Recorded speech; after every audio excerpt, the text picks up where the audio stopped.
The following is an example of the doubt commonly expressed by unbelievers.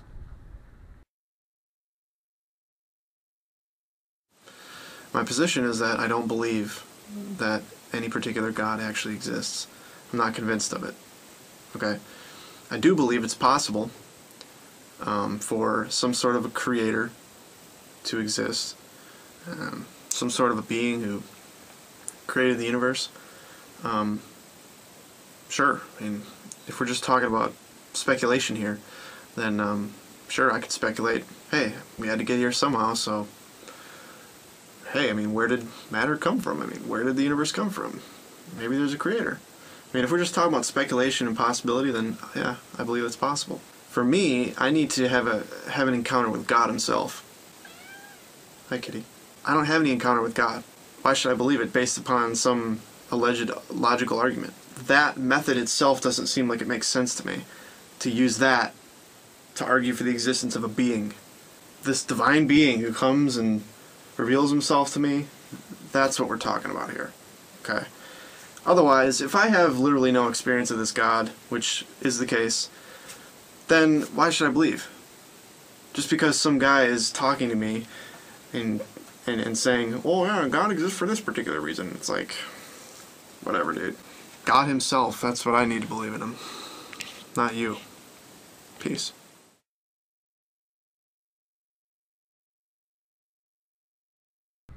An experience of God revealing himself in our lives.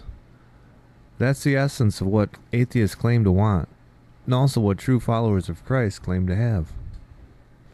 So how does one go from a place of supreme doubt to knowledge of God? Not just his existence, but real working faith in his plan for our lives and promises to us. Please allow yourself to not only listen to the next few minutes of a short presentation by Adrian Rogers, but also to hear in your soul what he is saying. If you do, in honesty, I believe you will know the answer to this question. What you then choose to do with this knowledge will be between God and you.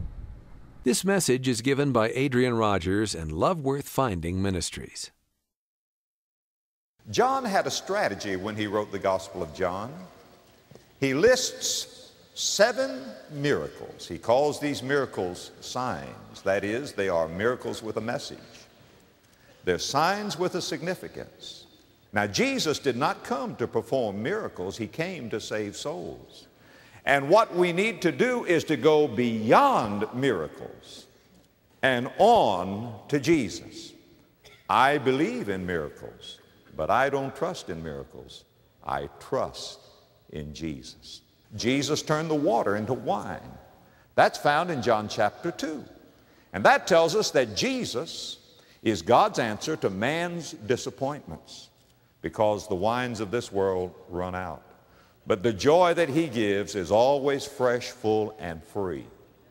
And now we're going to find Jesus healing a nobleman's son.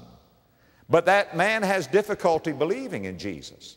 So not only is Jesus God's answer to man's disappointments, Jesus is God's answer to man's doubt.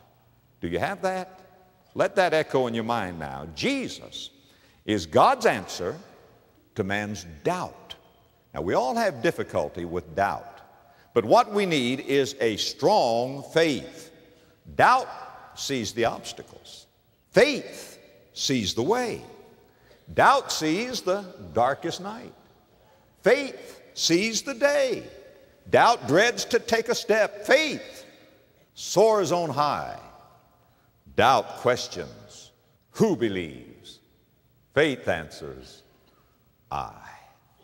Now, I know that you want faith, and you need faith.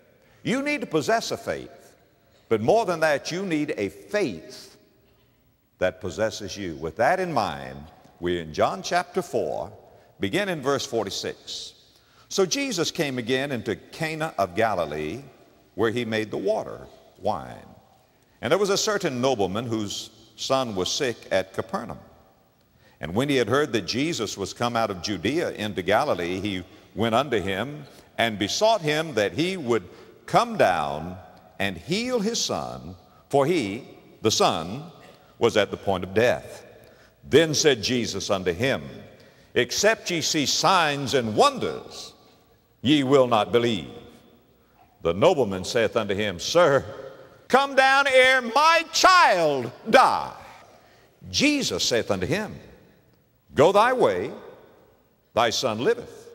And the man believed the word that Jesus had spoken unto him, and he went his way. And as he was now going down, his servants met him and told him, saying, Thy son liveth. Then inquired he of them the hour when he began to amend, that is, when he began to get better. And they said unto him, Yesterday at the 7th hour the fever left him.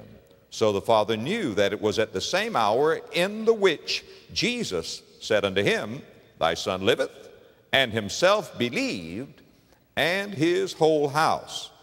This again is the second miracle that Jesus did when he was come out of Judea into Galilee.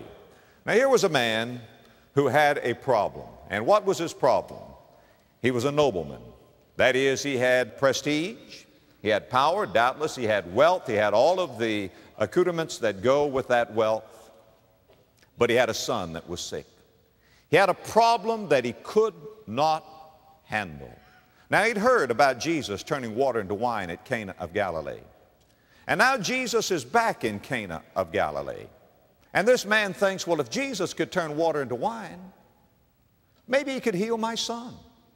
And so he makes the journey from Capernaum to Cana of Galilee. I've made that journey myself many times. It's about 17 to 25 miles.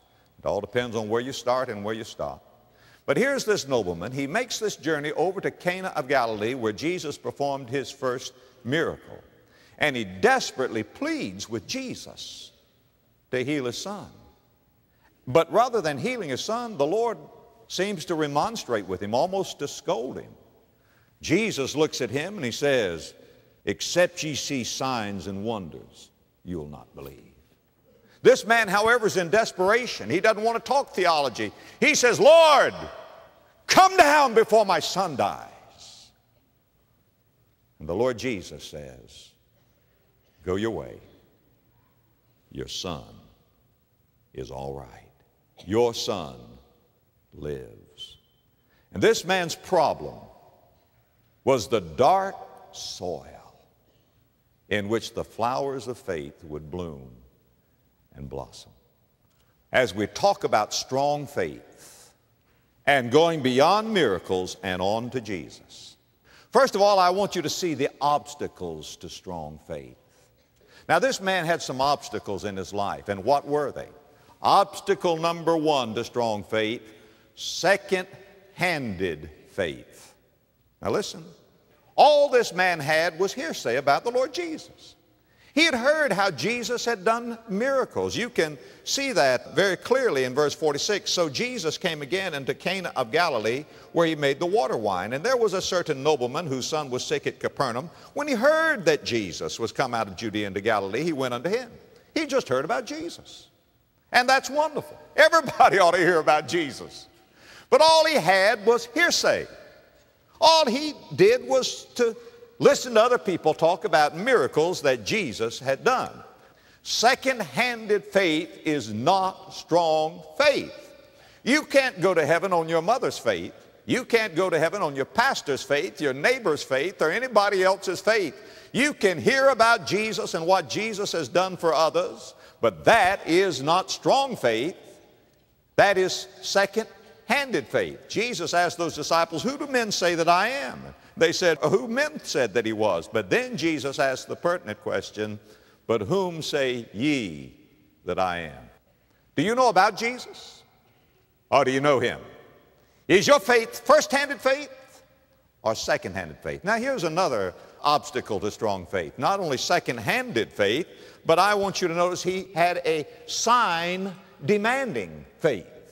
A sign-demanding faith. Then said Jesus unto him, Except ye see signs and wonders, ye will not believe. Now, Jesus was not approving the man when he said this. Jesus was rebuking the man when he said this. Jesus said on another place, An evil and an adulterous generation seeketh a sign.